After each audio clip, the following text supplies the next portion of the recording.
Welcome to Share Talk, the only podcast where investors come first.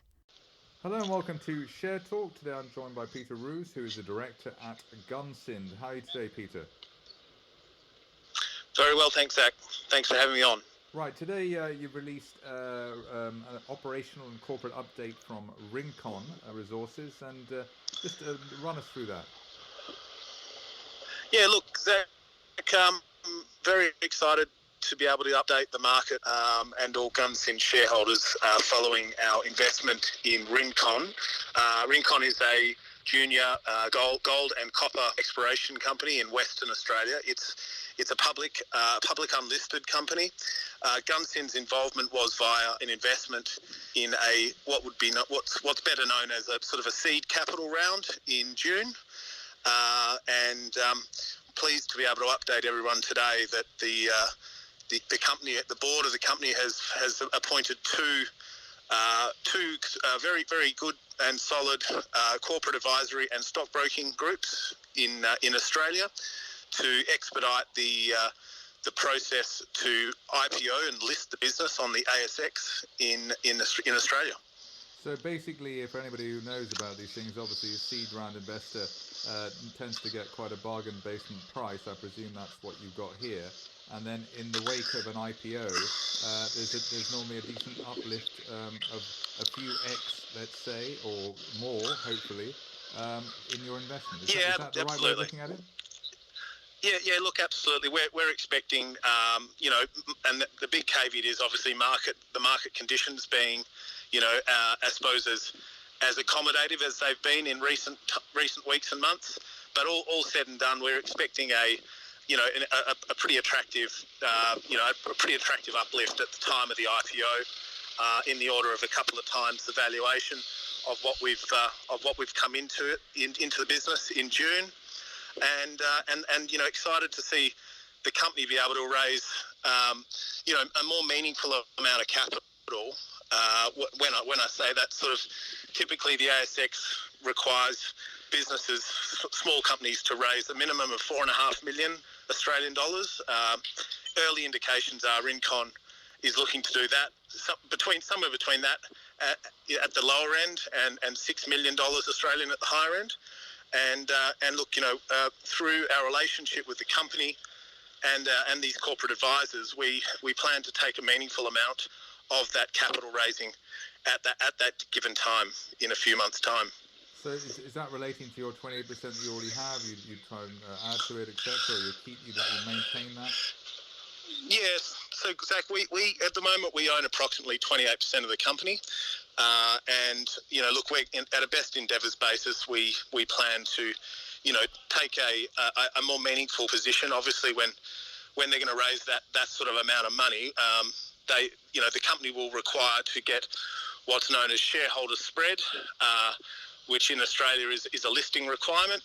But look, we plan to play a meaningful role in that larger capital raising, to maintain a meaningful stake in the business. When I say meaningful, anywhere between 15% of the company fully diluted at the end of all said and done.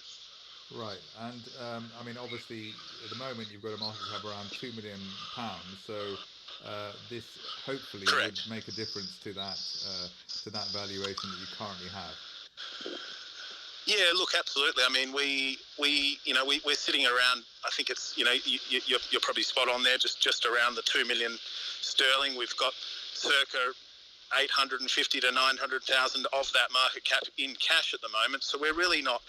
I think we offer a lot of upside to the Gunsynd investor and people who are considering to be Gunsynd investors. We plan to continue to deploy the cash that we have at our fingertips into good stories that are going to deliver multiple returns. And Rincon being at the top of that list, Zach, and obviously we're very, very excited about our other investment in Eagle Mountain Mining, which has, as we've sort of made previous RNS disclosures there, that's a copper exploration and development company in Arizona. So both of those stories are front of mind in the coming weeks and months. Right. So you've got let's say you've got two assets at the moment. You've got enough cash to either put more money into those, or to maybe find another opportunity should that situation arise. Yes, absolutely. Yeah, look, constantly on the lookout for, companies that are either, at that similar stage as where Rincon was, or even a little less sort of advanced as they were. Obviously, Gunsynd does have a high risk tolerance, so we can take we can take illiquid positions and hold them for decent amounts of time. When I say that, sort of anywhere between sort of 12 to 18 months, and actually try to guide these companies, and attract other capital.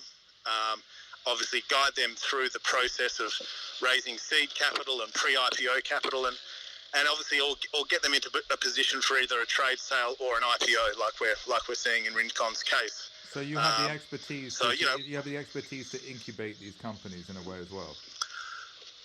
Absolutely. Well, that's I've done a lot of that work myself in my previous roles. So I offer that help where I can. Sometimes, these companies don't require it, but where we can, we try to offer and open those doors and open those relationships. I think, in the wake of the fantastic success story that we've seen with Greatland Gold and their exploration success with their joint venture in the Patterson region, I think that the London gold investor is well and truly back in the forefront.